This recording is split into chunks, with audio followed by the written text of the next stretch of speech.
The Made by Google event concluded just a little bit earlier today, and I have to say that for these announcements I was a lot more excited than I thought I was going to be initially, considering that last year was such a drag for me, in my opinion. Coming from a Google Pixel 2 going up to the Pixel 3 wasn't that big of an upgrade, so for me I wasn't really all that excited. However, this time around, things are considerably different, and I would like to share a lot of these announcements with you, so let's go on.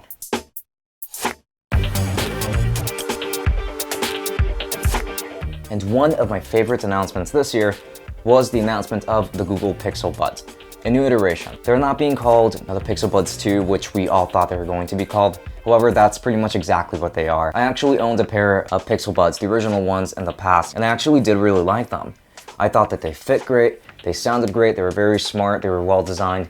I loved a lot of things about my Pixel Buds. I had to return them because they were completely unreliable. In terms of pairing, they would pair reliably for a little bit, and then after some time has passed, it would be a giant pain in the behind to actually get them to work properly. I returned my first, second, and the final third one to Google, and I haven't looked back. While I do miss the functionality and ease of use when they worked of the Pixel Buds, I have to say that I've definitely been able to make do with other kinds of headphones, but I do miss them.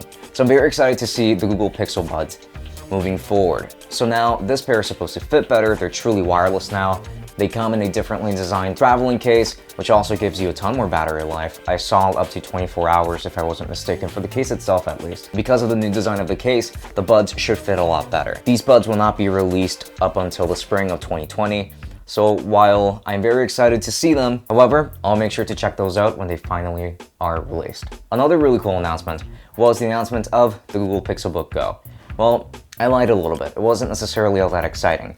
But it is pretty cool, because it seems like Google realized the Google Pixelbook before was maybe just a little bit too expensive for what it does and what it offered to the consumer. It sounds like they realized that a premium Chromebook wasn't a very good sell for most people. They've reduced the price of their newest Pixelbook drastically from $1,000 at the base to $650, which is definitely a lot more digestible. It is still a Chromebook, so you will be limited to having to do things through the cloud. But if you like Chromebooks, I would urge you to check it out, because even this iteration still has things like front-firing speakers, which is really cool, still a very light design, and actually some newer design quirks that do make it pretty unique, like that special texture at the bottom to make it easier to grip. Also, the screen can go to 4K, which is really cool, especially for a device of that price.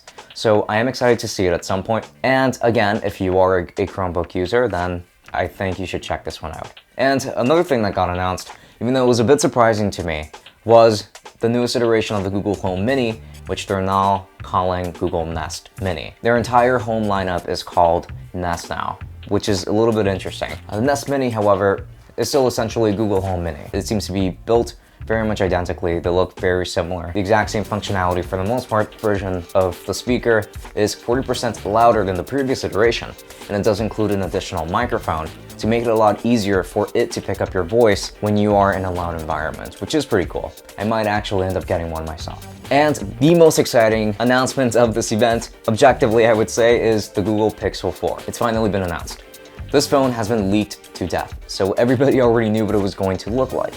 However, there's some things that I'm definitely excited about seeing here. So for one, it is going to feature a new sensor on the top of the phone, which means that it should be able to react to clean gestures a lot more easily now, or at all, I should say. And also, according to Google, it means that it now has the fastest facial recognition system out at the moment.